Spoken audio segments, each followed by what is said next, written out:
So what age would you say that you realized that you was the best in this area from like this with the East Coast? I mean, that's because you said you played against all these dudes and you done seen every point guard. When did you know you was that guy? It had to be like high school, right? bro. I'm gonna tell you, my talent in my eyes was different and special. I just didn't grasp and embrace all my tools. You know, I had a lot of different tools that I've been working on since I was a kid. And once I did that, it came with, people were a little unassuming. You know, like I came out of nowhere, sort of say. But I had gone from MK, Montclair Kimberly Academy, St. Pat's, to be with the best. Got coached by Kevin Boyle, who's at Mount Verdi now. And I was able to take a step up in competition in Jersey once I joined. There's like almost like a triangle between St. Benedict's, St. Anthony's, and St. Patrick's at one time in New Jersey high school basketball. And we had Hudson Catholic, all these other good schools in Jersey, Gill St. Bernard, all the schools, whatever. But you had to conquer that. And we had a mob my junior year, and we won the state championship. And then my senior year, do you want to know what happened? Why we didn't end up going to states? Y'all didn't go to state? Bro, we got kicked out of states. For what? Y'all was cheating. See, I knew it touched y'all. Y'all probably had somebody else 22 on the team. Don't do that. You playing a point guard, playing a two guard with you. What happened? Yo, somebody came in with fake clothing on, disguised as a plumber, and had a camera in his bag and was recording us practice. How nuts is that? So that's why y'all got kicked out the tournament? So they sent it to the state, and then the state kicked us out of the playoffs. Out of the state playoffs. Wow. That's trash. That's just straight hate. Like, my senior year, I left out of there with a county championship, bro. I was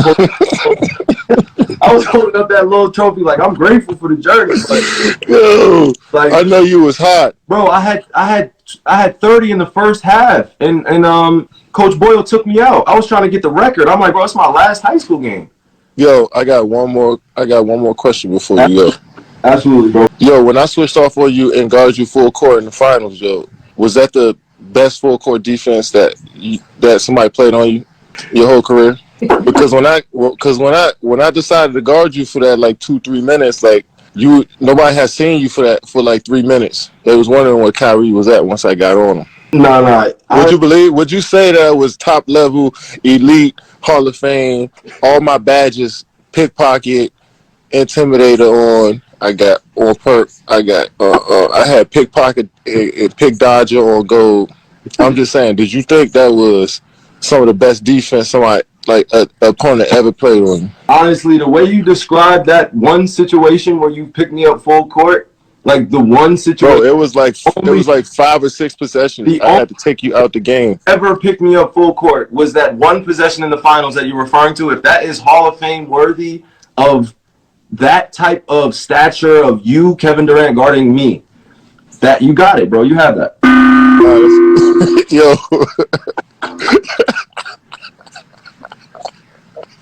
Yo, I appreciate it, bro. But I had a few questions for you, though. Yeah, go ahead, bro. If you don't mind. I wanted to know about some of your musical influences that changed your mindset. Some of your musical influences, some songs or some artists, that changed the way, like, because I remember you were telling me during the finals, 2017, into Biggie's "Was It Ready to Die" album. Yeah. And you said that every day you were consistently listening to his lyrics and dissecting it, and you just felt like you could translate that into a great consistently. Yeah, see, when I listen to Biggie, you realize he doesn't take a line off. Every bar was like perfected and crafted to fit in, and it felt like it was so natural. Like, it didn't feel like Biggie even wrote shit down, but it fit perfect. You know what I'm saying? You could tell that every bar meant something. So I told myself to focus on each possession, see what's the most I can get out of each possession. And then, outside of Biggie too, in that finals, Jay Elect had dropped a song and said that Jay Electronica. Okay. He had dropped a song during the finals and said it was inspired by my play. And that's my favorite rapper. You know what I'm saying? That's like one of my top 5 dead or alive. That's one of my guys. You know what I'm saying? So hold on. What time for ancestors for Jay Electronica? Jay Electronica, let me tell you, A guy, Preacher. Go ahead. Tell me why he's your favorite artist, though. Man, he's Universal Soldier on his album. That joint, and there's just one verse. That joint spoke to me so crazy, but he just speaking real wisdom and knowledge about how we should navigate in this world. You know what I'm saying? Especially as black men who are perfecting a craft and a skill. You know, and I just appreciate what he brings to the table, and his journey, his experiences, how he put it in his music. So simple. You know what I'm saying? I appreciate that. Was there a time when you felt like an album really changed? Other than Ready to Die during the finals, like an album that you listen to in the summertime, or an old groove that your mom put you on, or an old album that just sticks with you, where it just is nostalgic. Reminds you of that Saturday morning, kind of that type of vibe when you're getting ready for games or when you in the car. Yeah, I think for me, getting ready for a game was always soothing music. Shit that calmed me down. Right before a battle, so I can be totally relaxed. You know what I'm saying? Yeah. And Sam Cooke used to come to mind all the time. My grandmother used to play that.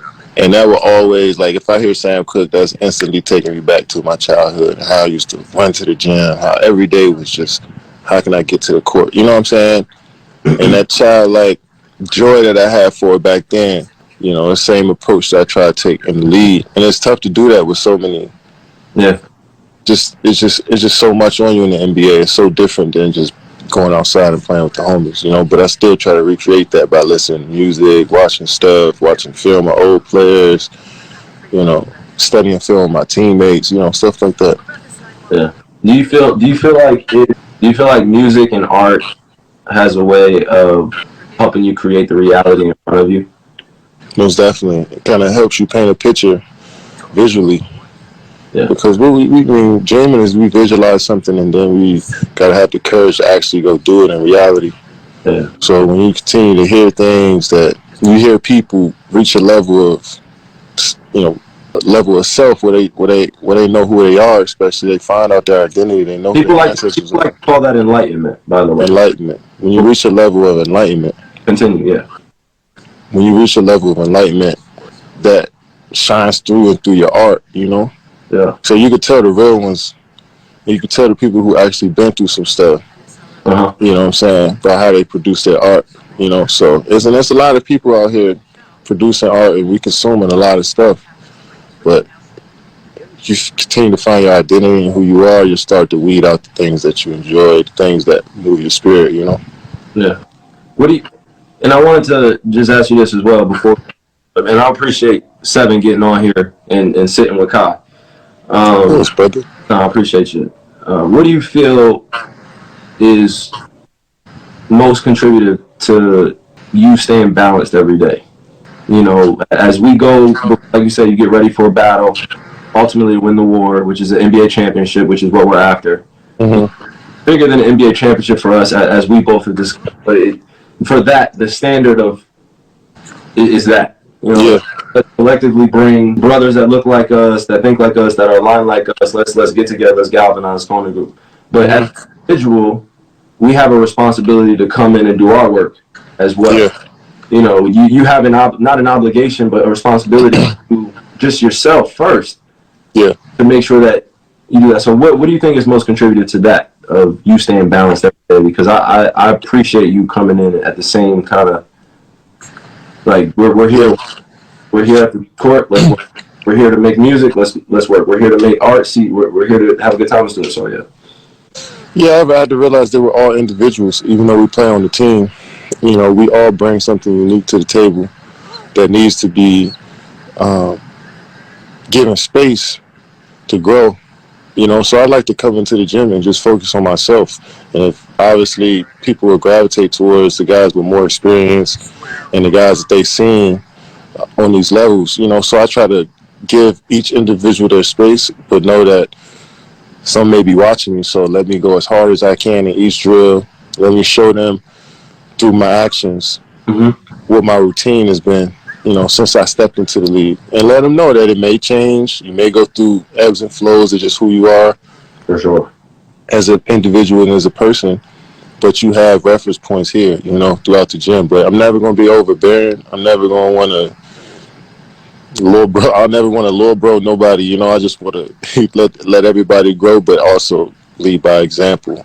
For sure. Just coming in, going to work, not saying much, trying not to argue with the refs in practice, trying not to get too pissed off in situations. You know that.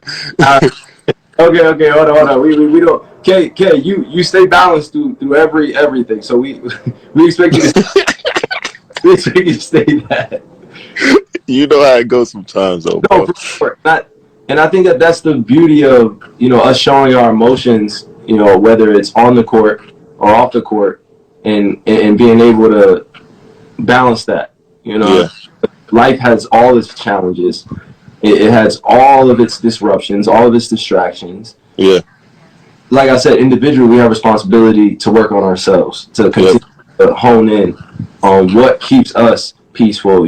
What is love, and it's how do you embrace the people around you to just continue to, hey, I need to get myself right before I get back into this role that I'm playing in life. So I hear you on that. exactly. Yeah, man. Hey, love you, bro. I'll see you in the morning.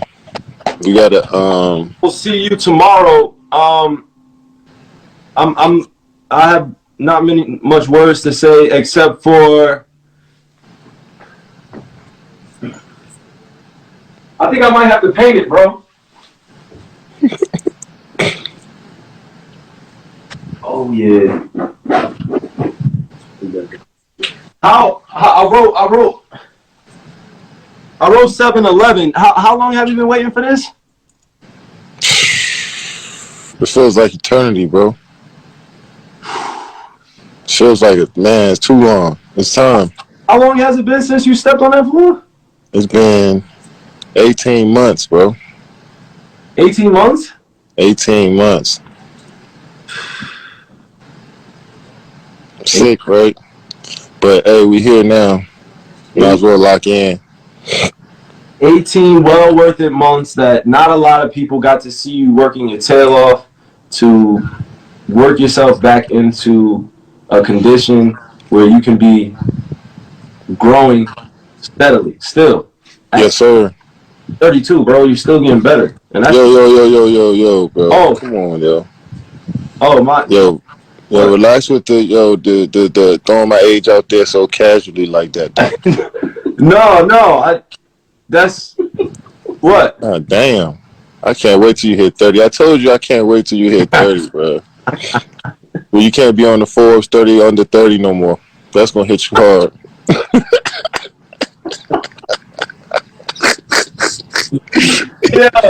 Yo, they throw the 30 for 30 out. I'm like, damn, yo, I'm getting old as shit. Yo, how many times were you on that list though? Yo, damn, all my whole 30s, bro. Like, damn, they don't got no like 35 and not 35 and under 35. You know? Bro, you making your way closer to 50 club now. Yo, check. All right, bro. All right, fam. You told me once we decided to play for the Nets that you needed 4 post-ups a night. 8 post-ups a night, 4 each half.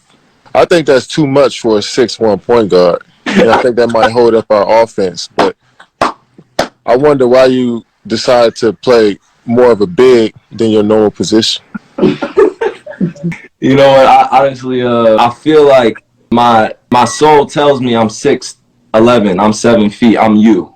You know what I mean? I'm able to shoot over people that, small guards. I don't know. I'm not going to just describe who the small guards are, but as I got a little older, I feel like I could just shoot over anybody.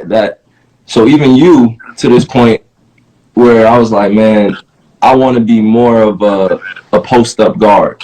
That's really my game. Mark Jackson type back downs and back you down from half court to the top. The object of the game is to get as close. Yo, you're not backing nobody down from half, man. Stop. No, I am backing people down from half court. No, you're not, bro. Like, you asking for like clear out duck ends. Like, I'm gonna start at the dunker spot, and once you drive, I'm ducking this guy in so I can shoot the hook shot. Like, well, you 6 feet. Look, hold on. Can I ask you a question now? I don't mean to cut you. When we were playing today and I ducked in, you know what play I'm talking about. We were scrimmaging today. Which one? We were scrimmaging today. You had the ball, and I was running up the floor, and I thought I had the seal. Oh yeah. Like, yeah. I mean, I was gonna throw it over the top, but you really are small as shit, so I really couldn't see. You know what I mean? I didn't think I had a good angle. Plus, you had Chiozo on you, which y'all the same height, so his length was a little bit. His hand was in the way when you tried to duck in. Wait. Hold on, y'all. Before 7 continues, before we continue this 7-11 talk, this is a safe space where we talk to each other like this, okay? Yeah. It's a safe space. Yeah. But look, I even have to address 7 this way. You'll just show a little bit more respect on the show for the actual host. You know what I mean? Because I just want to be able to just communicate with you about how I feel as a post-up guard. In my past life, like I said, I was you. What you are now, that's what I'm up here. Same mentality. I'm getting to a spot. I'm raising up. I'm getting to a bucket. My footwork is impeccable. I have length. I'm able to shoot over top, hold the follow through, and I don't see people. Do you not feel the same way? I do sometimes, but I'm just saying I don't think that's good for the continuity of our offense if our point guard always want to be underneath the rim. You know what I'm saying? You know what? That can come off. That can come off. You know what I mean? I do. You're right. That can come off like I'm trying to implement myself. Just okay. So what about 7 post-ups instead of 8? I mean, we negotiated. I thought we was going to do 2.5 post-ups a game. The half one is like I throw you the ball in the post and you just throw it right back out to me. No, but I'm also saying I feel like every play down I have a mismatch, no matter who's in front of me. So I think that mentality mixed with having that post guard is a great balance, for our squad, for our offense. Yeah, we gonna see though. I know my post-ups are negotiable, but I think 4.5 works. Like 8, what? We'll see. Okay. I got another question. Okay, what's up? What's the difference between a New Jersey guard and a New York point guard? Wow. I'm just saying though. Okay. The difference between a New Jersey point guard and a New York point guard? Yo, Brett just said, wow. He knew I was going to ask you that. Are we talking East Coast or are we just talking about specifically New Jersey, New York? I said New Jersey and New York. You know that hits a spot for me, man. I'm in both places. My family's from the X, that's the Bronx, and I grew up in Jersey. But you spent most of your time in Jersey, though. I spent most of my time in Jersey being skateboard-re.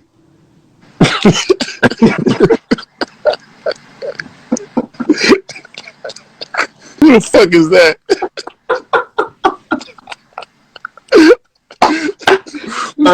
All right, bet. I'm just gonna do this. I'm gonna say this. My lives were different. When I was in Jersey, I was able to get away with high crossovers, trying to bop people. When I was in New York, people were trying to do that to me. And it was hard-nosed basketball every single game. Like, since I was 7 years old, being in the jungle, being around that entertainment, that culture of basketball, like, there's no way you could really describe it. Parents are into the game. The crowd is into the game. We appreciate great moves, high-level basketball, high-level plays, competitiveness, that New York chip on your shoulder mentality, because I grew up around all of that. You know what I mean? I just had a great perspective that I've been able to implement now in terms of my attitude and my mentality, because most of my guys that I was growing up with were in the projects, grinding out of a sense of pride, out of making sure they had got a scholarship to be the first one in their family to graduate. This is my father's journey as well, but others from New York City can attest to this. Old New York legends that were doing amazing things in not just college careers and legacy, but NBA as well, and they paved the way. Toughness, you got to get that from outside, playing every single day. Like, that, like, not many people, you know how many people get anxiety? Yeah. When you're in a matchup against somebody that's literally from the block, that's coming to kick your ass in the park that day, and you a pro. Yeah. 155th in Harlem, like that. That mentality is you go outside and you go at anybody and everybody, no matter who. In Jersey, my dad was like, "Yo, you can't play to your competition." And you know what I mean? Like because Jersey was still being as we had pros, but we were also known as those New Jersey guys that came over to New York. Oh, they soft. Oh, they don't have it. You know what I mean? Like from Jersey, let them until I got to be 17, 18, and I had gone through the Gauchos. I had gone through Metro. So you ran through all of those mobs because they had done it to me as a kid. You know what I mean? I was around all of my generation and the little guys older than me. So that's what I was saying was just the mindset. I appreciate you, bro. Much love, and I can't wait to get this thing going. I know, I'm excited for our teammates as well, all our brothers that's rocking with us. This is the start of a journey. You know what I mean? Yes, sir. Kick it off sitting with Kai, with each other. Bert checked in earlier. So Same Bert was on. Yeah, for sure. My boy Bert, get right, man, so we can get you back on the floor, bro. Yeah. All the homies, I'm sure if they watching, I see y'all in the morning, you know what I'm saying? For sure. You already know how we rocking. We move different over here. Hashtag work continues, right? Love you, bro. Love you too, bro. I'll see you tomorrow. Yep. Okay.